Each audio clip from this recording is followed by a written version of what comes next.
오늘 우리에게 주시는 하나님의 말씀은 고린도전서 13장 8절에서 13절까지 말씀입니다. 신약성경 279쪽에 있습니다. 이제 제가 하나님의 말씀을 강독하겠습니다. 이것은 하나님의 말씀입니다. 하나님의 말씀에 경청하시기 바랍니다. 사랑은 언제까지나 떨어지지 아니하되 예언도 패하고 방언도 그치고 지식도 패하리라. 우리는 부분적으로 알고 부분적으로 예언하니 온전한 것이 올 때에는 부분적으로 하던 것이 패하리라.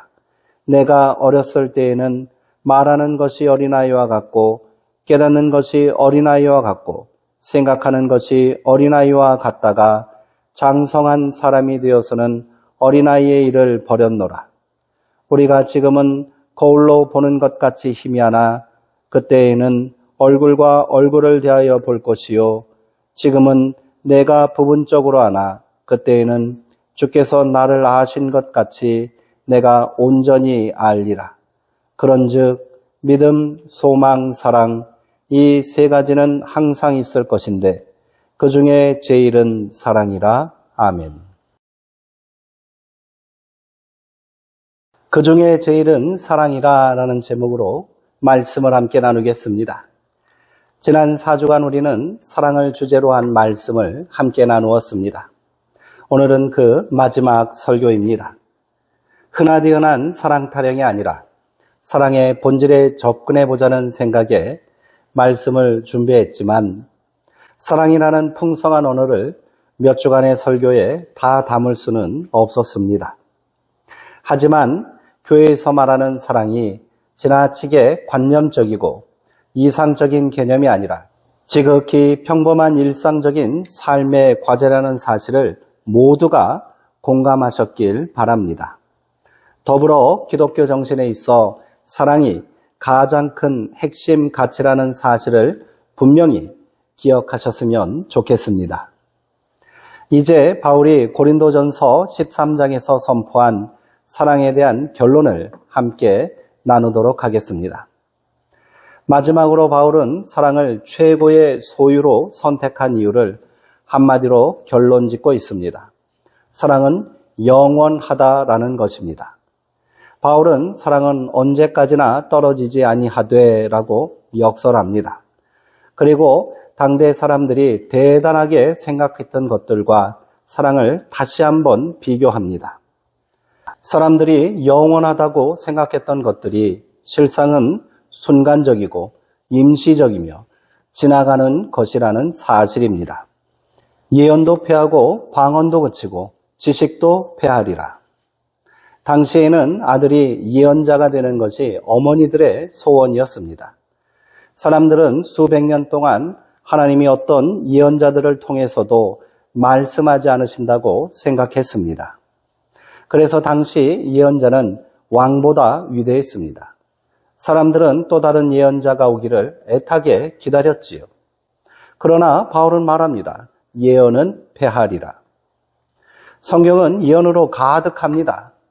그리고 예언은 하나씩 패하여 졌습니다. 예언은 그것이 이루어지고 나면 그 역할이 끝납니다. 예언이 성취되고 나면 그것은 더 이상 예언이 아니라 증거가 되고 역사가 되기 때문입니다. 다음으로 바울은 방언을 말합니다. 이 또한 사람들이 갈망하고 있는 것입니다. 특별히 고린도 교회에는 방언의 은사가 충만한 교회였습니다. 여기서 방언을 당시 문명인들이 사용하던 언어로 이해해도 좋고요. 신비로운 영적인 언어로 이해해도 상관없습니다. 당시 지성인들이 사용하던 최고의 언어는 헬라어와 라틴어였습니다. 이 언어들을 바탕으로 그리스와 로마는 찬란한 문화를 만들었습니다. 그러나 이 언어들은 오래전에 사라졌습니다. 우리 한글도 초창기의 문서를 본다면 그 내용을 이해하기는커녕 읽고 발음하기조차 힘듭니다. 말이나 언어는 이처럼 영원하지 않습니다. 바울은 더 나아가 지식도 영원할 수 없다고 말합니다. 고대인들의 지혜가 지금 어디에 있습니까? 특별한 사람들 외에는 이 지식과 지혜에 아무런 관심이 없습니다. 인류사의 위대한 발견이라 할 수 있는 지식들도 마찬가지입니다. 그 위대한 만유인력의 법칙을 발견한 뉴턴보다 오늘날 교실에서 공부하는 중고등학생들이 더 많이 알고 있습니다. 어제의 신문은 폐지가 되어버립니다. 불과 몇 년 전에 출판된 대백과사전은 우리에게 큰 도움이 되지 않습니다.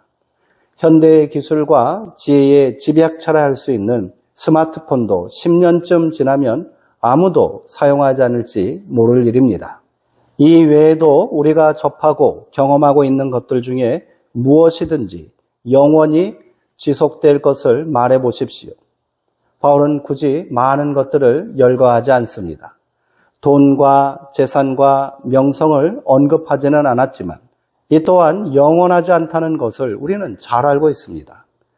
바울은 당대 사람들이 최고라고 영원할 것이라고 생각하는 것들을 가려낸 후 그것들을 단호하게 쓸어내버립니다. 그렇다고 바울이 그것들을 부정하거나 비난한 것은 아닙니다. 영원히 지속되지 않을 것이라고만 말했습니다. 중요한 것이지만 최고가 아니라는 말입니다. 그것들을 넘어서는 것이 있다는 말이지요. 그게 바로 사랑입니다. 그러므로 세상을 사랑하지 마십시오. 세상의 그 무엇에도 생명과 영혼을 바칠 만한 가치가 없습니다. 오직 영원토록 존재하는 것이 있습니다. 그것은 믿음, 소망, 사랑입니다. 그리고 그 중에 제일은 사랑입니다. 어떤 사람들은 셋 중에 둘은 사라질 때가 올 수 있다고 생각합니다. 믿음은 분명하게 보이게 될 것이고요. 소망은 결실을 맺게 될 것이라고 말합니다. 그러나 바울은 그렇게 말하지 않습니다. 믿음과 소망이 어떻게 영원할지는 알 수 없습니다. 분명한 것은 사랑이 영원할 것이라는 점입니다. 하나님, 영원하신 하나님은 사랑이시기 때문입니다. 요한은 하나님은 사랑이시다라고 우리에게 증언하고 있습니다. 그러므로 영원한 선물, 영원한 가치, 세상이 없어져도 영원토록 존재할 최고의 진리를 구하십시오. 많은 것에 헌신할 수 있겠지만 먼저 사랑에 헌신하십시오. 우리가 지금 당장 실천하고 도달할 수 있는 영원한 가치이지 않습니까? 우리가 복음이라고 믿고 전하는 것들은 너무도 부분적이고 작은 것들입니다. 단지 기쁨, 평화, 안식, 축복, 성공만을 복음이라고 믿고 전하고 있지는 않습니까? 우리가 믿고 있는 복음은 더 풍성한 생명, 곧 사랑임을 기억해야 합니다. 하나님께서 왜 그 아들을 이 땅에 보내셨는지, 이 땅에 오신 예수님이 어떻게 하나님 나라를 세워나가셨는지, 무엇 때문에 십자가의 죽음마저도 기꺼이 감당하셨는지 생각해 보십시오. 이 모든 것의 최종적인 이유와 목적은 사랑입니다. 사랑 말고는 달리 설명할 방법이 없습니다. 우리는 복음이라는 이름으로 사랑 없는 믿음, 생명 없는 평화, 애정 없는 구원만을 말하고 있지는 않습니까? 그래서 사람들은 기독교를 멀리하고 있는지도 모르겠습니다. 그 속에 사랑이 없기 때문입니다. 우리가 믿는 신앙에 사랑이 보이지 않기 때문입니다. 풍성한 사랑이 곧 풍성한 삶이고 영원한 사랑이 곧 영원한 삶입니다. 우리는 왜 내일을 살고 싶어 하는 걸까요?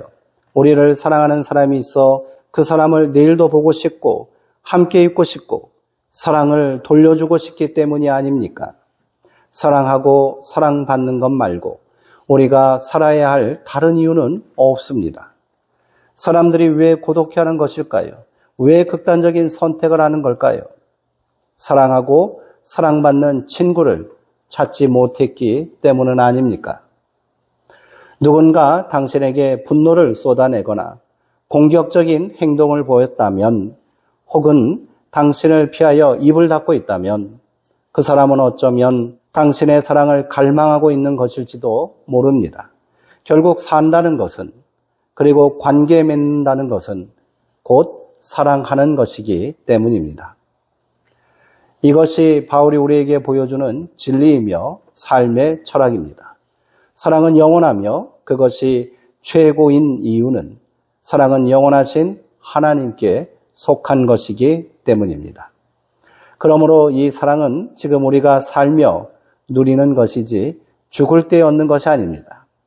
그렇게 우리가 사랑할 때 우리의 삶은 영원한 생명과 연결되는 것입니다.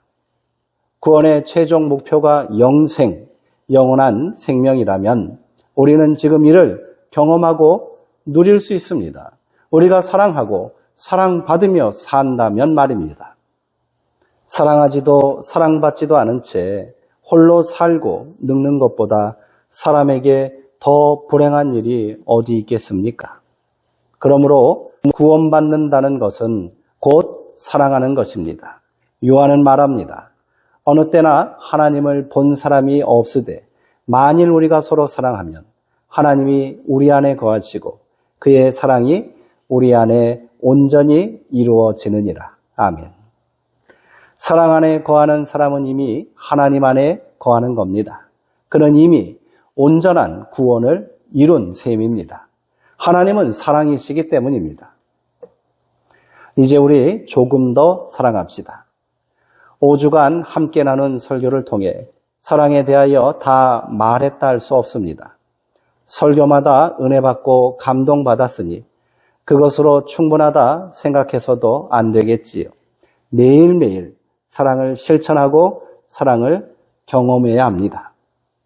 바울이 말한 일상에서 일어나는 지극히 평범한 가치들을 소중히 실천하며 살아갑시다. 오래 참고 온유하며 시기하지 않으며 교만하지 않으며 무례히 행하지 않으며 자기의 유익만을 구하지 않으며 성내지 아니하며 악한 것을 생각하지 않으며 진리와 함께 기뻐합시다. 그렇게 우리 안에 작은 생명의 기적들을 만들어 갑시다. 이 모든 것들을 당신의 삶으로 받아들이십시오. 그러면 당신이 하는 모든 일이 영원할 것입니다. 시간을 투자하고 열정을 쏟아부어도 아깝지 않을 만한 가치가 있는 일입니다. 특별한 준비나 계획도 필요 없습니다. 많은 정성과 물질이 들어가는 일도 아닙니다. 그냥 내가 할 수 있는 만큼, 아니 그보다 조금 더 열심을 내고 마음을 움직이면 충분합니다. 이렇게 사랑하기로 마음먹었다면 자연스럽게 우리는 기도와 묵상의 시간을 필요로 하게 됩니다. 그렇게 우리는 더 깊은 영성과 더 신실한 믿음과 더 경건한 삶을 이루게 될 것입니다. 잃어버렸던 행복을 다시 경험하게 될 것이고요. 채울 수 없었던 삶의 만족을 누리게 될 것입니다.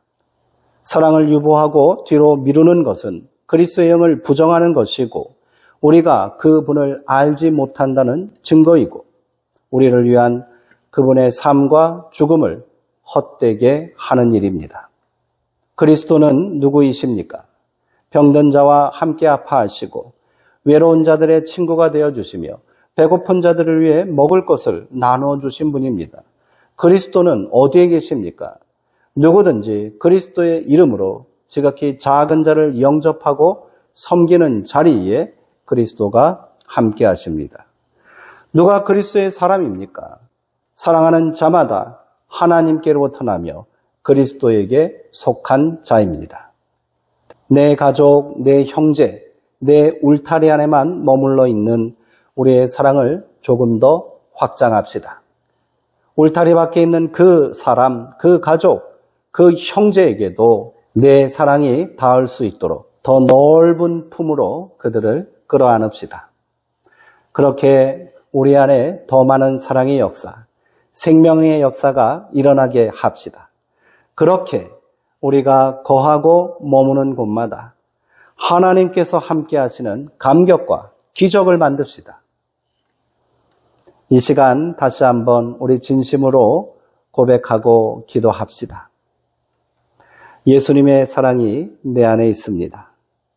그 사랑 내가 받고 나누며 살겠습니다.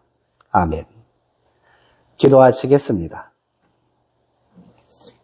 사랑의 하나님 아버지, 오늘 말씀을 통해 세상의 그 어떤 화려한 은사나 지식도 결국 사라지지만 오직 주님의 사랑만이 영원함을 다시 한번 마음에 새기게 하시니 감사합니다.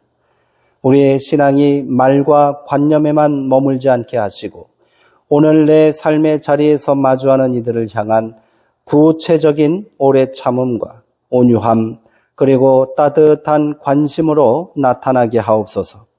내 가족과 익숙한 울타리를 넘어 상처 입고 사랑을 갈망하는 이들에게까지 우리의 마음을 조금 더 넓혀가게 하옵소서. 우리가 서로 사랑하고 사랑받는 일상을 통해 주님이 약속하신 영원한 생명의 기쁨을 오늘 이곳에서 풍성히 누리게 하옵소서. 우리에게 사랑의 완성이 되어주신 예수 그리스도의 이름으로 기도하옵나이다. 아멘.